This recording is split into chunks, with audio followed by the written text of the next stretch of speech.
बुलेटिनच्या सुरुवातीला अत्यंत महत्त्वाची बातमी आहे। अत्यंत मोठी बातमी ती म्हणजे शिर्डीमध्ये ठाकरे गटाला मोठा धक्का बसलाय। बबन घोलप यांनी पक्षाच्या प्राथमिक सदस्याचा राजीनामा दिल्याचं पाहायला मिळतंय। तर लोकसभा प्रमुख पदावरून काढल्यानं घोलप यांनी राजीनामा दिल्याची माहिती आहे।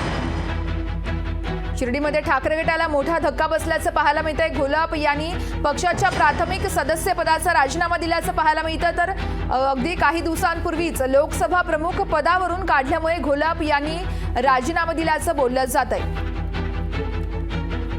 या संदर्भात स्वतः बबनराव घोलप आपल्यासोबत फोन लाईनवरून जोडले जात आहेत। लोकशाहीमध्ये स्वागत आहे तुमचं सर।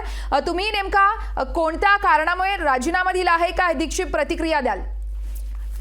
मी आता माझ्या सदस्याचा राजीनामा दिलेला आहे, उद्धव साहेबांकडे पाठवलेला आहे आणि त्याचं कारण तेच आहे की मी आज 55 वर्ष शिवसेनेमध्ये शिवसैनिक म्हणून आणि पदाधिकारी म्हणून प्रामाणिक काम करत होतो।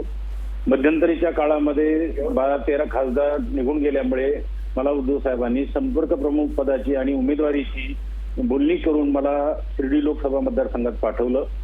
परंतु मी तिथे 13 महिने काम केलं, शाखा उद्घाटनाची सुरुवात केली आणि अचानक मला माझ्या पदावरून काढून टाकलं। मला कुठल्याही प्रकारचं कारण सांगितलं नाही, माझी चूक सांगितली नाही आणि तिथं ज्या पदाधिकाऱ्यांची मी बदल केले होते ते पुन्हा तिथे आणून ठेवले आणि भाऊसाहेब वागचौरेंना त्यांनी प्रवेश दिला, त्याला उमेदवारी देतो म्हणून त्यांना सांगितलं। मग माझ्याशी असं का केलं, माझं काय चुकलं ते मला सांगितलं नाही आणि आजही 2 दिवस त्या ठिकाणी शिर्डी लोकसभा मतदारसंघामध्ये जे फिरले, साधा निरोप नाही आणि त्यामुळे मग तिथे राहण्यात मला जिथे माझा सन्मान नाही, जिथे मला मान नाही, तिथे राहण्यात काही अर्थ नाही, म्हणून मी शिवसेनेचा राजीनामा दिला।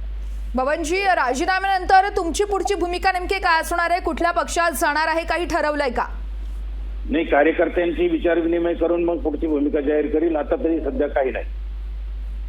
नक्कीच धन्यवाद तुम्ही दिलेल्या सविस्तर माहितीसाठी। तर आपण पाहतोय लोकसभा प्रमुख पदावरून काढल्यामुळे बबनराव घोलप यांनी राजीनामा दिल्याचं बोललं जातंय।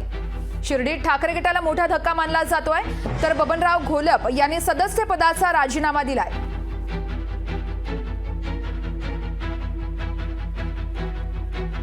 लोकसभा प्रमुख पदावरून हटवल्यानं त्यांचा राजीनामा असल्याची सध्याची माहिती देखील समोर आली आहे। बबन घोलप यांचा राजकीय प्रवास नेमका कसा होता पाहूयात ग्राफिक्सच्या माध्यमातून। 1990 मध्ये धनुष्यबाण चिन्हावरती पहिल्यांदाच ते आमदार झाले होते। 1995 मध्ये दुसऱ्यांदा देवळालीतून ते आमदार होते। तर 2004 तसेच 2009 मध्ये पुन्हा शिवसेनेकडून आमदार होते। मात्र त्याआधी 1995 मध्ये ते आमदार होते। तर 1999 मध्ये देखील अपक्ष म्हणून ते आमदार होते। 2004 आणि 2009 मध्ये पुन्हा शिवसेनेकडून ते आमदार राहिले होते। शिर्डी लोकसभेसाठी खरं तर बबनराव घोलप इच्छुक असल्याची देखील माहिती आहे। काही महिन्यांपूर्वीच त्यांनी उपनेते पदाचा राजीनामा दिला होता। भाऊसाहेब वागचौरेंच्या ठाकरे गटातील प्रवेशामुळे बबनराव घोलप हे नाराज असल्याच्या चर्चा देखील रंगत होत्या। तर बबनराव घोलपांची मुलगी माजी महापौर आहे आणि मुलगा योगेश घोलप 2014 मध्ये आमदार होते। आपण पाहतोय बबनराव घोलप यांचा राजकीय प्रवास कसा होता। खरं तर बबनराव घोलप यांनी आपल्या पदाचा राजीनामा दिल्याचं पाहायला मिळतं। प्राथमिक सदस्य पदाचा त्यांनी राजीनामा दिलाय।